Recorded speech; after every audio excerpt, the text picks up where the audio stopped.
students.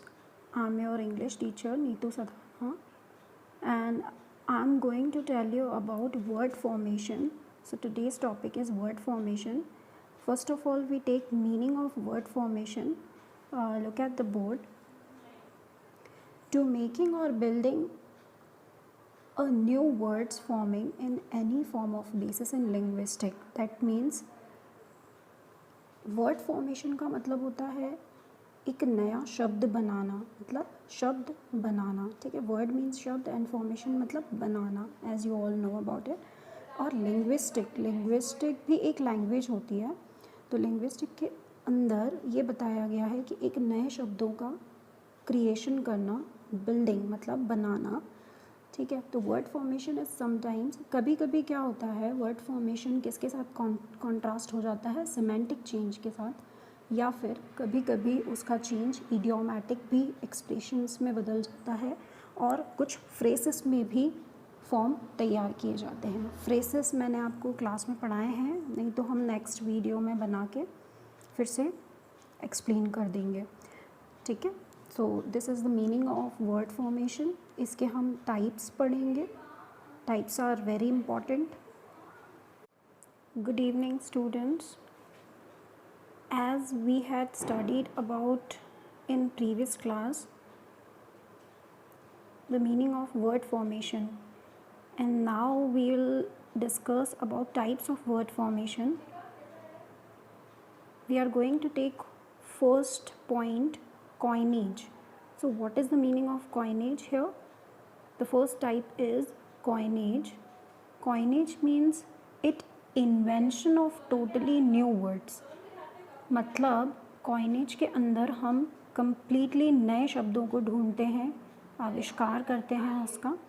Second point is extension of name of a product from a specific reference to a more general one. Okay, examples are there. Kleenex, जैसे कि एक शब्द हमने लिया क्लीनेक्स, Xerox, codec.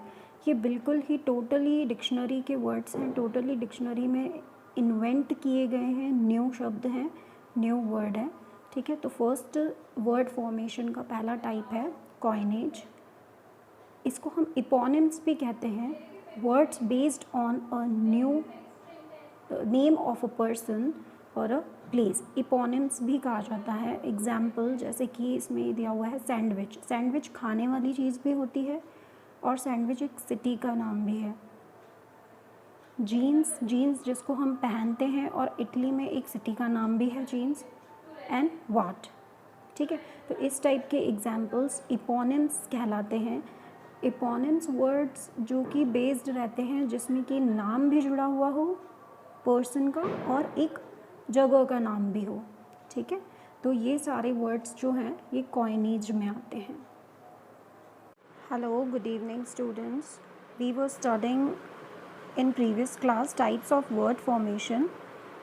So today we take borrowing. Okay, what is the meaning of borrowing? Second type of word formation is borrowing. Borrowing means taking over of words from other language. English borrowed a lot of Latin and French words. Borrowing का मतलब है जो शब्द हम दूसरी language से लेते हैं, मतलब हम इसे उधार भी बोल सकते हैं, बोरो करना, ठीक है. तो यहाँ पे हम अगर किसी और लैंग्वेज से वर्ड्स बोरो करते हैं, it is called borrowing. Example आपके सामने दिए हुए हैं. एग्जाम्पल है लीक. लीक एक डच लैंग्वेज से लिया गया है. ये जो वर्ड है लीक, आप डिक्शनरी में देख लेना इसका मीनिंग. वैसे मैंने क्लास में भी पढ़ाया है आपको. डच लैंग्वेज है, ये डच लैंग्वेज से लिया गया है, ठीक है. और barbecue as we are taking some examples of borrowing here.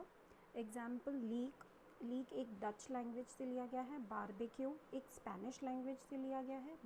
Barbecue का मतलब होता है पिकनिक स्पॉट भी बोल सकते हैं, या आउटिंग भी बोल सकते हैं. ओके. एंड पियानो एक इटालियन वर्ड है, इसको भी हमने बोरो किया है, that's why it comes in borrowing. Piano.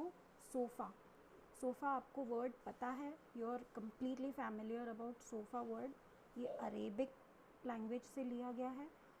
Croissant एक फ्रेंच वर्ड है, और योगर्ट होता है वैसे तो दही, कर्ड बोलते हैं हम लोग इसको, ये टर्किश लैंग्वेज से लिया गया है, ठीक है। Now look at this, Arabic also borrowed a lot of words from English, मतलब अरेबिक लैंग्वेज से हमने बहुत सारे शब्द लिए हैं इंग्लिश में। For example television, radio, supermarket etcetera. Now we take another types of word formation, that is compounding, ये थर्ड है। कंपाउंडिंग में let's read, two or more words join together to form a new words, दो या दो से अधिक शब्द जुड़कर एक नया शब्द बनता है, उसे हम कंपाउंडिंग कहते हैं। For example home plus work is equal to home work, very simple, and it comes in noun, ये नाउन फॉर्म में आता है, ठीक है। Pick plus pocket is equal to pick pocket, ये भी नाउन फॉर्म में आएगा, ये नाउन में ही आएगा। And low plus paid is equal to low paid, ये एडजेक्टिव्स में आएगा, ठीक है। दो या दो से अधिक शब्द जब जुड़कर एक नया शब्द बनाते हैं, it is called compounding. Okay students, और next types of word formation is acronyms, number 4th। Acronyms means words derived from the initials of several words, मतलब बहुत सारे जिसमें एब्रिविएशन जुड़ा रहता है, ठीक है।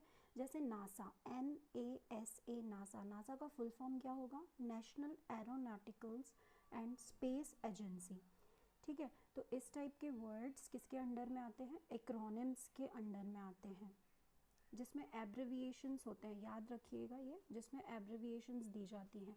जैसे कि UNICEF हमने पढ़े हैं बहुत सारी जगह पे ये words, United Nation International Children's Emergency Fund, okay. United Nations Educational Scientific and Cultural Organisation, इसको हम यूनेस्को कहते हैं। ऐसे ही सेम बहुत सारे वर्ड्स होते हैं जो किस में आते हैं, एक्रोनिम्स में आते हैं। तो ये वर्ड फॉर्मेशन का टाइप है नंबर 4, एक्रोनिम्स। एंड नेक्स्ट पे आते हैं हम लोग derivation, this is last 5th number है derivation. The most common words formation process, ये बहुत ही इम्पॉर्टेंट फॉर्मेशन प्रोसेस है, जिसके अंदर सफिक्सेस और प्रीफिक्सेस होते हैं, जो मैंने आपको क्लास में ऑलरेडी एक्सप्लेन किए थे। एफिक्सेस, जिसको हम एफिक्सेस बोलते हैं, एफिक्सेस के अंदर दो चीज़ें आती है, प्रीफिक्स एंड सफिक्स, हिंदी में कहते हैं प्रत्यय और उपसर्ग, ठीक है। इसके एग्जाम्पल ले लेते हैं, जैसे हैप्पी तो अनहैप्पी, इसमें यू एंड अन को ऐड किया है हमने, तो ये क्या बन गया, इसमें हमने प्रीफिक्स जोड़ा है, ठीक है। अरेंज तो इसमें रीअरेंज, तो इस टाइप के जो वर्ड्स होते हैं वो डेरिवेशन कहलाते हैं। डेरिवेशन के अंदर एफिक्सेस आते हैं, एफिक्सेस के अंदर प्रीफिक्स वर्सेस सफिक्स, और सफिक्स भी आपको पता है कौन से होते हैं, मैंने एग्जाम्पल्स मेंशन नहीं किए हैं, आई होप कि आप खुद एग्जाम्पल्स मेंशन करेंगे इसमें, एंड आई होप कि आप इसको राइट डाउन भी करेंगे अपनी कॉपी में। जो भी मैंने अभी तक समझाया है आपको, सारे टाइप्स समझाए हैं, एंड नेक्स्ट क्लास में वील होप कि हम इससे भी बेटर कुछ लाएंगे, okay. Till then goodbye and stay safe and stay happy at home.